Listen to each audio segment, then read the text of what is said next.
Hola, bienvenidos a Portal Elite. Estoy acá con Libardo. Libardo, me gustaría que le contaras un poco a los espectadores un poco de tu experiencia profesional. Camila, primero que todo, un agradecimiento a la invitación a Portal Elite para poder conversar en la mañana de hoy. Bien, mi experiencia, yo amo lo que hago y lo amo por una razón. Siempre me preguntaron por qué yo no me había diversificado, por ejemplo, por qué no había tentado de leer noticias algún día por el tono de voz que tengo, porque alguna vez que leí noticias funcionó, claro. No llegó el locutor que tenía que hacerlo, era un sábado, y yo le dije, ¿sabe qué? Yo lo hago, porque yo lo hice de adolescente, leí noticias, por lo tanto, me focalicé a lo que sé hacer mejor. Y lo que entiendo que yo puedo hacer mejor y un aporte al periodismo siempre es el análisis internacional. ¿Por qué, Camila? Por una razón. Yo conocí la política, fui político. Fui alcalde a los 18 años, diputado de la República a los 19, a los 21 fui subdirector de la empresa de correos, que era la segunda empresa estatal más grande de Colombia, y a los 23 años el presidente Belisario Betancur me nombró cónsul general en Chile. Entonces traigo dos experiencias en la espalda, que es conocer la política por dentro, cómo opinan los políticos, qué piensan realmente los políticos, y luego conocer ese rico mundo de la diplomacia. Y todo el proceso de la transición, pretransición de Chile y post-transición, lo viví y estudié en la Universidad de Chile, en el Instituto de Ciencia Política, un magíster en Ciencia Política, luego un magíster en Relaciones Internacionales, luego un diplomado en Estudios Norteamericanos, de modo de tener un bagaje cultural que le permita a uno entender esto. Yo tuve el privilegio de hacer aproximadamente unos 60 artículos de opinión en el diario El Mercurio entre el año 83 al año 89. Esa es mi experiencia. Luego, en el año 92, fui llamado en el debut del Buenos Días a Todos para allí hacer un comentario sobre la realidad cuando estaba presentando el problema entre Carlos y Diana y todas estas cosas, y ahí me dejaron. Me hicieron la prueba de cámara en vivo. Ya. Esa es un poco mi experiencia. Y ahora me dedico a la docencia, dirijo la Escuela de Periodismo de la Universidad del Pacífico, escribo para el Diario Financiero, tengo un blog diario que ustedes pueden ver, www.libardobuitragoblogspot.com, tengo el Twitter, @libardobuitrago, en donde diariamente estoy practicando, y durante los 7 días y durante los 365 días del año, estoy haciendo lo que más me gusta, que es la exploración y tratar de comprender los hechos políticos, económicos, financieros, sociales, culturales y transmitirlos con lo que yo entiendo es mi forma de poderlos comunicar. Ese es un poco mi trabajo. Un poco tu trabajo, un gran currículum. Me gustaría saber, bueno, con toda la experiencia que tienes en torno a la política internacional y del mundo, ¿en qué crees tú que se encuentra en este momento Venezuela, después de haber perdido al presidente? ¿Cuál es el panorama que en este momento está viviendo Venezuela? Hay primero el chavismo, ¿no? Que son los seguidores del presidente Hugo Chávez, están en un muy sentido duelo. Duelo que también ha trascendido porque Chávez para América Latina no fue indiferente. Por eso vemos que el propio presidente Sebastián Piñera llegó en la mañana de hoy junto a otros mandatarios que van a sumar como 32, 33 jefes de Estado que van a estar en lo que van a ser las honras fúnebres del presidente Chávez. Hoy también se va a producir un hecho político de gran significación, Camila, y es el siguiente. Se va a reunir la Asamblea Nacional, que es el Congreso, es unicameral, en donde tiene mayoría los seguidores del presidente Chávez, para ratificar un hecho político. Y es aquel en el cual don Nicolás Maduro, que estaba firmando de presidente encargado, cosa que nadie lo había nombrado para esas cosas, o sea, nadie le había dicho, oiga, don Nicolás Maduro, usted va a ser presidente encargado. Él se puso para decretar los días de duelo nacional, Nicolás Maduro, presidente encargado. Yo creo que esa función no existe en Venezuela. Bueno, pero como otras cosas no existen. Y saltándose la Constitución y todas estas cosas. Entonces, hoy van a darle un maquillaje a esa pequeña falla, la van a corregir. Y la Asamblea Nacional lo que va a hacer es nombrar presidente designar, porque más técnicamente la palabra es designar, a don Nicolás Maduro presidente de la nación. Pero eso supone una cosa muy interesante y es la siguiente. Cuando Chávez se fue en su última operación para la cuarta, dijo lo siguiente: pido que si hay elecciones voten por Nicolás Maduro. Perfecto, ni un problema. Pero también dos personas en La Habana, cuya imagen está presente, le juraron que iban a trabajar juntos en vida a Chávez. Esto es el señor Diosdado Cabello, que es presidente de la Asamblea Nacional, y don Nicolás Maduro. Bien. Muerto el presidente Chávez, Nicolás Maduro, cuando vio que la cosa ya venía muy mal para Chávez, él se puso en campaña inmediato, o sea, no perdió tranco, comenzó a recorrer el país, inaugurar obras, hizo una cosa muy significativa. Nombró al canciller, a Elías Jagua, que acababa de perder una elección frente a Enrique Capriles, lo nombra canciller, con lo cual fue armando más aliados y mandó un mensaje. No, dos personas mandando en Venezuela, no, yo.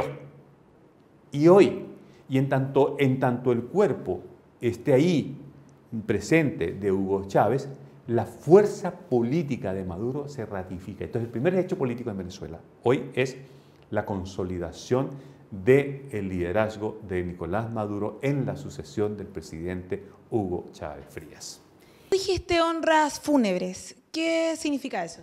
Que no va a haber técnicamente lo que uno entiende como un funeral. Uno dice, funeral es aquella ceremonia en donde habrán los discursos, el reconocimiento, por supuesto las palabras, el engrandecimiento a todo lo que hizo el presidente Hugo Chávez, los oradores que están allí, la misa que hará el arzobispo, que está previsto que así lo sea.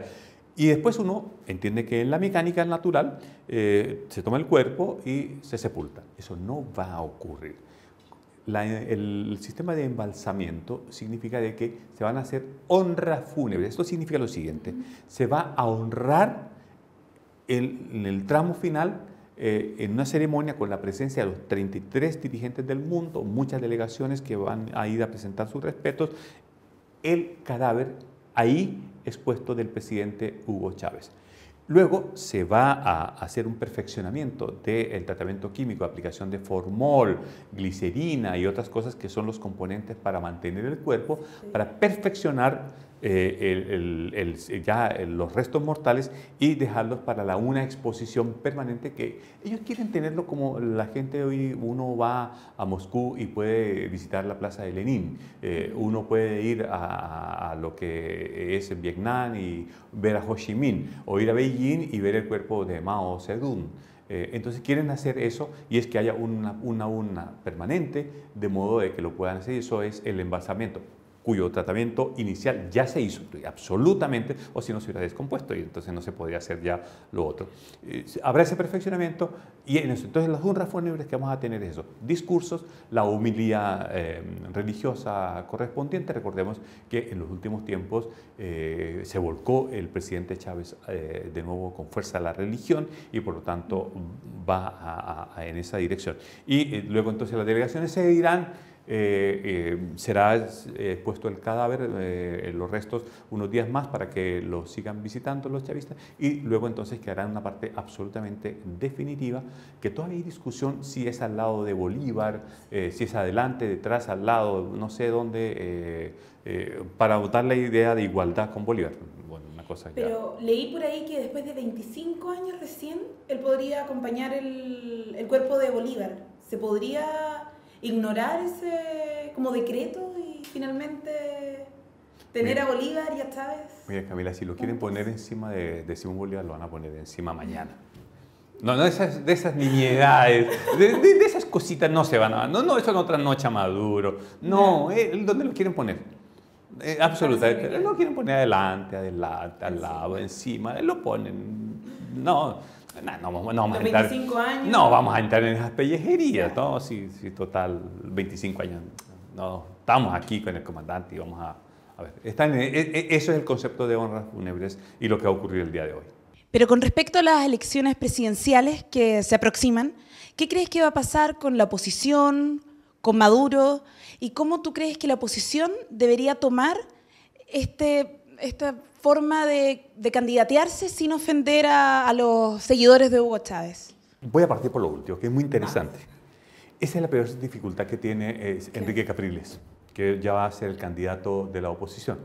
Porque Venezuela hoy exhibe, y hoy salió la revista The Economics con un artículo bastante fuerte contra Chávez, en lo que es el legado económico, que deja una tasa de desocupación por sobre el 20%, el año pasado la inflación por el 23%, una tasa de homicidio muy alta el año pasado, cada 45 minutos mataban a un venezolano, eso es una cifra, llegaron a 49.000 y fracción, una deficiencia en las obras de infraestructura, en los servicios públicos, un profundo déficit fiscal, tuvieron que devaluar la moneda hace unos días atrás.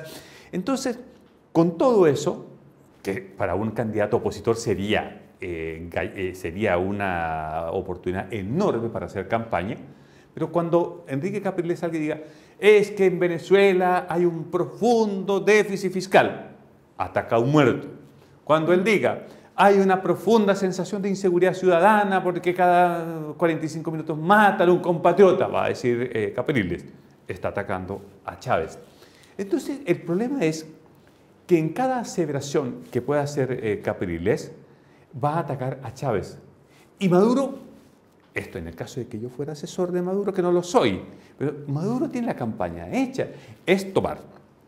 Cuando Chávez, sentado ya muy enfermo, se iba para la última operación, hizo una conferencia de prensa, transmitida a todo el país, y dijo, yo pido a todo Venezuela que vote por Nicolás Maduro cuando haya elecciones. Yo tomo ese extracto y ese es la franja de campaña. No hay que hacer nada, pero no hay que hacer nada más. Yo no haría nada más. Entonces, yo he visto en las transmisiones que hace la cadena oficial de Telesur que las personas que están rindiéndole el último tributo, el homenaje, que van allí a ver el féretro, dicen, Chávez, te juro, yo voto por Maduro, que esa es la consigna que hay de por medio. Entonces, ya están las dos consignas de campaña realizadas. Entonces, dificultades para Capriles, facilidades para Maduro, no tengo duda, pero no tengo ni una duda, Camila, que Nicolás Maduro va a ser electo y se va a ratificar y se va a validar en una elección.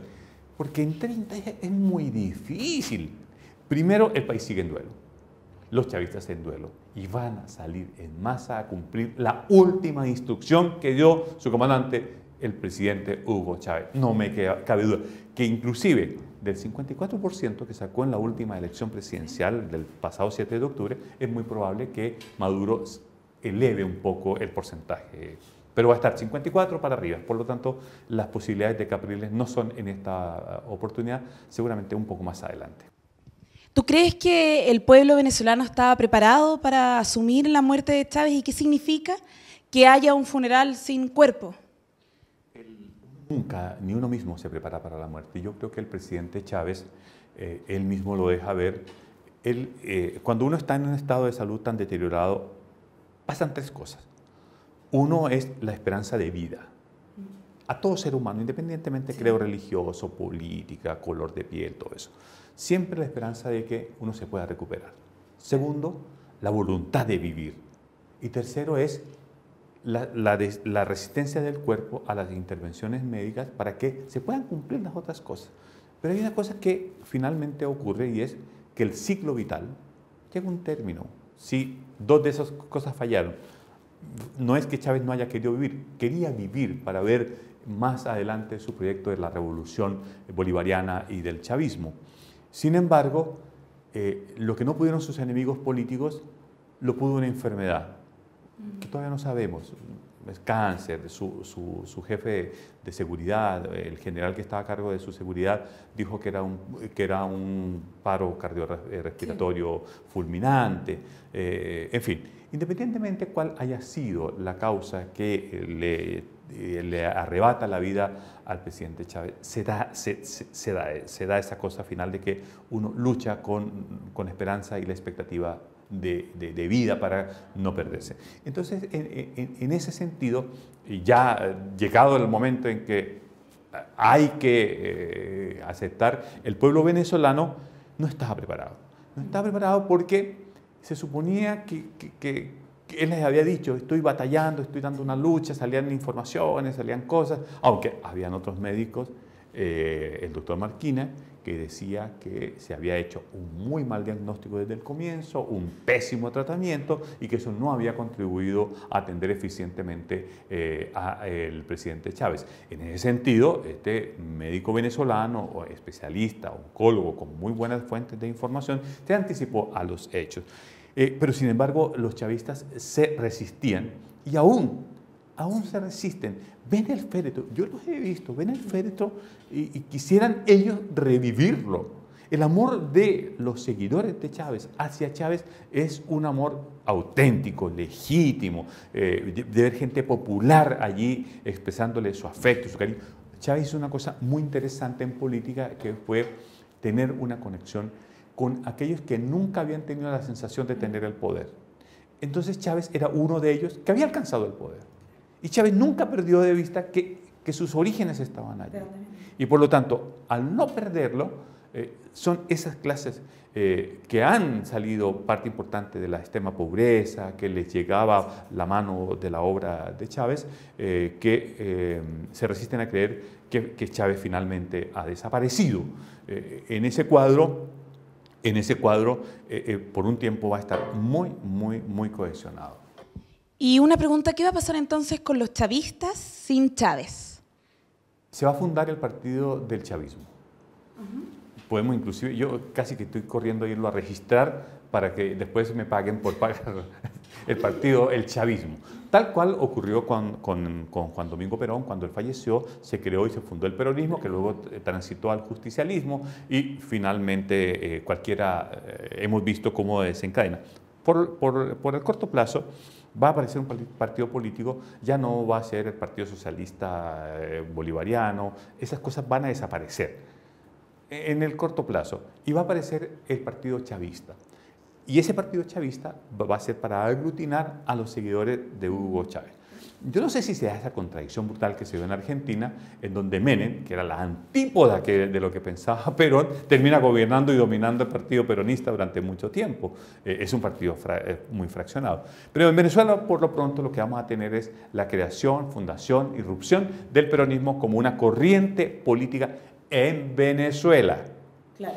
Esto de que va a haber chavismo en Colombia, no. Esto de que va a haber chavismo en Ecuador, que es un aliado de Venezuela, no. En Ecuador lo que hay es el correísmo, que es los seguidores de Rafael Correa. En Bolivia, por ejemplo, hay afecto de Evo Morales hacia el chavismo, ¿verdad? Pero no se podrá extrapolar ese partido como corriente política hacia las demás naciones. Hablando entonces en el ámbito internacional, ¿cuáles son las relaciones entonces que va a tener Venezuela, ya sea con el ALBA, el bloque de izquierda, las relaciones con Estados Unidos, Colombia? ¿Qué va a pasar entonces con las relaciones internacionales? Bien, el presidente Chávez tenía en su proyecto político la Revolución Bolivariana que se extendiera primero en América Latina y después de América Latina se podía llegar a otros continentes fantásticos. Pero era Chávez, y Chávez es único e irrepetible. Sí. Chávez por su carisma, por la forma de ser, por una parte, por la inmensa riqueza que tenía Venezuela para apoyar el proyecto político. Sin esas dos condiciones, la revolución bolivariana lentamente va a comenzar a desaparecer. Porque yo no me imagino que Evo Morales sea el heredero de la revolución bolivariana. No lo veo en condición de parándose en Argentina y cautivando y haciendo gritar a los argentinos de locura. En cambio, Chávez sí lo hacía, porque cuando veían en estos discursos a Chávez, veían en la mente a Perón. Se les ocurría que una asociación de ideas con Perón. No veo a los brasileños vueltos locos con Evo Morales o Rafael Correa o Ortega, ni con Maduro mismo. Maduro ha intentado adoptar el mismo tipo de discurso y estrategia de Chávez, que es discursos largos, a veces inconexos, de muchísimas horas, que de pronto saltan de tema a tema. Nicolás Maduro se ha mimetizado de chavista, puro, en el cuerpo casi de Chávez. Sin embargo, no le sale bien. Él tiene que buscar su propia identidad y su propio liderazgo. Está hablando ya como Chávez. Está tirando las mismas tallas de Chávez, pero no tiene el sentido que tenía Chávez. Bien, en esa condición lo que yo veo es que la revolución bolivariana se frena el ALBA, porque al desaparecer Chávez van los presidentes hoy, le darán su despedida, pero políticamente la conexión con Venezuela lentamente va a ir desapareciendo. Lentamente va a ir desapareciendo.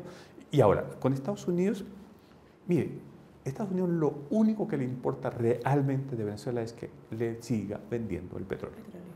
Chávez, en su peor momento de dialéctica antiimperialista, porque el chavismo tiene una condición y una característica, al igual que el peronismo, es antiimperialista y en eso se parecen mucho. Pero Chávez tenía claro una cosa, que era la retórica contra, sobre todo Bush, a quien tenía de casero, pero el diablo, Mr. Danger, yo disfrutaba mucho.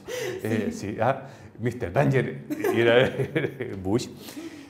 Pero los amigos de Bush, que son los millonarios tejanos, los que manejan el petróleo, que eran muy amigos de Chávez, le decían, no te preocupes, George, Hugo es así. En el mundo de los negocios es más importante el negocio que lo que se dice en política. Entonces estos tejanos se reían a mandíbula batiente de las ocurrencias que tenía Chávez de su amigo Bush. Pero ellos sabían que jamás iba a estar en riesgo un litro, un galón o un barril de crudo de petróleo. Nunca. Eso es otra cosa. No. Puede llegar a Venezuela Mahmoud Ahmadinejad, el presidente de Irán, que no le gusta a los Estados Unidos. Puede hacer lo que quiera, inclusive invitar hoy a Bashar al-Assad, que está haciendo un genocidio en Siria, lo puede llevar. Puede. Pero Venezuela no le va a quitar un barril de petróleo en la venta a Estados Unidos y entonces no va a haber problema. La relación puede seguir tirante, puede seguir ser que Maduro sea un poco más duro en un comienzo. No va a pasar nada, en tanto le venda, porque también necesitan comprar alimentos de Estados Unidos. Están inexorablemente vinculados por esa cosa que nunca se dice, ¿no? En la retórica se atacan, pero en los negocios se unen.